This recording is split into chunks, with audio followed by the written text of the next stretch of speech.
What's up, everyone? John Rettinger from Techno Buffalo here, and that calming, quiet noise that you hear right now is the sound of the iPad rumor mill finally grinding to a halt.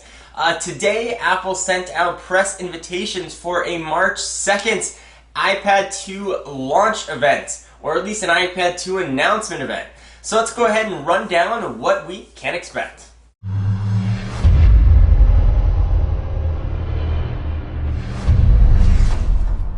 So oftentimes these Apple press invites are a bit ambiguous with what's going to get announced. Maybe there's stripes in the background for some sort of tiger or leopard for an operating system, or hints that maybe it might be iPhone based. They really took the direct right at you approach with this one. There is a picture of the iPad in the corner, and the event is on Wednesday, March 2nd. And that means there's a big number 2 right in the middle of the invite. So you've got an iPad and you got number 2 right there. So iPad 2 most definitely is going to be the focus of the event. Now there have been a ton of rumors circulating, and I've been really trying to not inundate you with videos on iPad rumors, you know, as sort of a play just to get views. So I really wanted to wait until we had sort of everything together. We had a launch event, and now we finally do. So let me recap what I think we can expect with the iPad 2.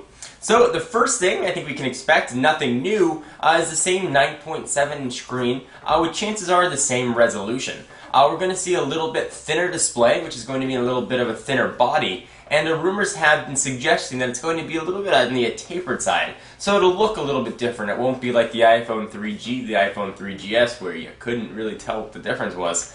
This is going to be a more stylized upgrade, so similar to the iPhone 3GS to the iPhone 4.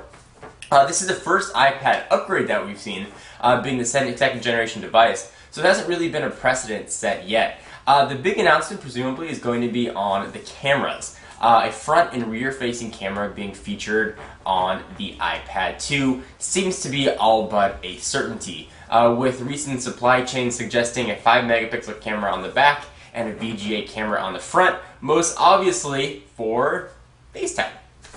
So you can get your video chat on and take your self-portrait Facebook photos with your iPad whenever you'd like. It's probably going to be the largest announcement.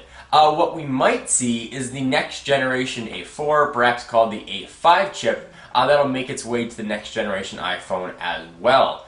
The trend has recently been towards dual cores. We've seen it with Tegra 2, we've seen Qualcomm announce dual core chips. It is widely being presumed that Apple is also going to follow suit with a new dual core chip, which should be pretty fantastic and hopefully very fast and on par with what we've seen from the likes of NVIDIA. Their Tegra 2 chip is blazing. So hopefully the iPad 2 will feature a faster processor, doubling of the RAM, making for a more elegant experience using the tablet. What's more important to me, and this is from a personal standpoint, and this is a bit of an editorialization here, I am less concerned about a spec update. I'm less concerned about a dual-core processor and more RAM as I am about the user experience. And for me, iOS has gotten a bit on the stale side. It hasn't changed all that much since 2007. The changes that iOS has experienced has really been in the hands of the developers in the forms of apps and new features and functionality that has subsequently unlocked. But the core look and feel of the operating system itself hasn't really changed. When you look at, for example, the lock screen of an iPad or an iPhone, there's a severe lack of information there. Competitors, Android, for example, most notably, you look at Palm WebOS, are doing things with their real estate. iOS notification systems that sort of pop up, are intrusive, and have to be hit OK or cancel, are really, at least in my mind, starting to look very last generation. They're intrusive, you can't continue what you're doing, it stops what you're doing.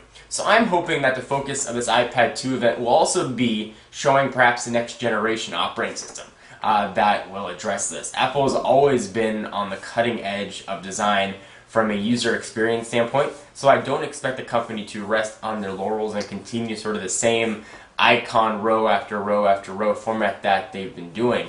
I like iOS. iOS is still my preferred operating system. I think it's elegant, it works well, and it works well for me. But competitors are really coming up quick, and a lot of people's minds have surpassed iOS in terms of functionality.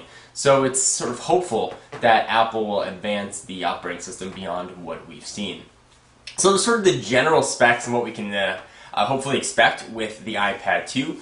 There have been rumors of perhaps even a micro USB port, an SD card slot, even talk of LightPeak, which is sort of a new data transfer-esque technology making their way onto the iPad.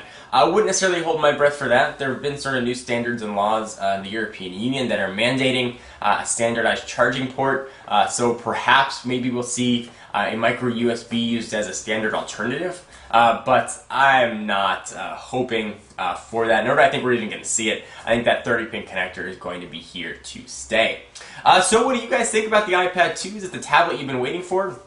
Certainly, whether you want the iPad 2 or don't want the iPad 2, the sequel to the world's most popular tablet is entering a much more competitive world than when the first generation entered. You're now living in a time when the Zoom is going to be available. You're going to have the BlackBerry Playbook. You're going to have the Galaxy Tab 2 and the Tab 10.1, the 3D G Slate, which is kind of neat. So you're going to have a lot of options when it comes to tablet. I think Apple really has to bring their A game if they want to retain their dominant market share.